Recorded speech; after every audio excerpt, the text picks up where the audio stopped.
Récupérez vos canards. Bon, les canards, c'est des plantes à rhizome. Vous pouvez récupérer des rhizomes puis les replanter au mois de mai, la semaine prochaine, au Québec en tout cas. Alors, je vous montre comment faire, c'est très simple. On va les récupérer les plus petits en arrière parce que ceux-là sont encore beaux, puis je les garde pour l'instant, mais le principe sera le même. Voilà. Ceux-là, ils peuvent être en pot ou ils peuvent être en pleine terre. Ceux-là, c'était des petites tubercules ou des petits rhizomes que j'ai plantés. Fait que simplement, on prend la pelle pour enlever les racines le plus possible. Puis après, on va tirer sur ça pour les enlever.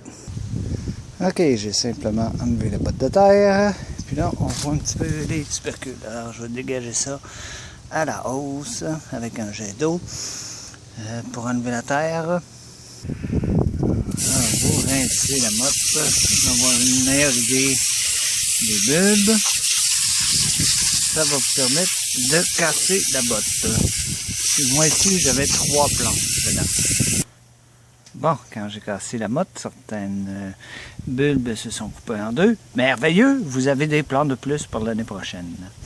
Fait qu'avec ça, je vais peut-être avoir, à partir de 3 plants cette année, peut-être 8 plants l'année prochaine.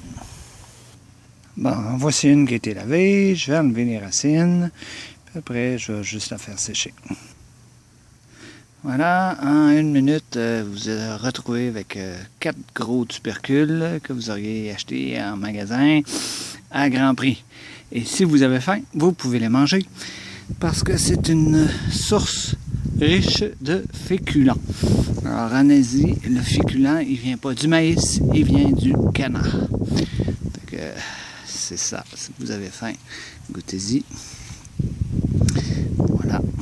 Vous faites bouillir comme des patates. Pour conserver, vous mettez ça dans un sac de papier, vous le laissez sécher un petit peu, puis vous mettez ça dans un sac de papier comme des oignons. Ça fait que peut-être laisser sécher à l'air libre 1 ou 2 journées pour qu'il y ait le moins d'humidité possible, puis ça se conserve comme des oignons. Et voilà, c'est fait. J'ai enlevé le gros des racines grossièrement. Alternativement, vous pouvez garder un petit plant et le rentrer dans la maison. Et un petit plant deviendra grand. Ça repousserait facilement.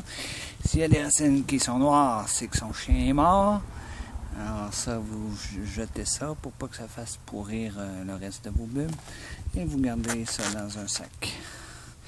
Même s'il casse, supposons que ça va casser ici, c'est pas grave. Ça fait juste des plus petits rhizomes. Vous pourrez utiliser quand même, qui vont vous faire un beau plan l'année prochaine. Fait que vous faites ça grossièrement, puis vous mettez ça dans le sac. Voilà, c'était comment récupérer vos canards.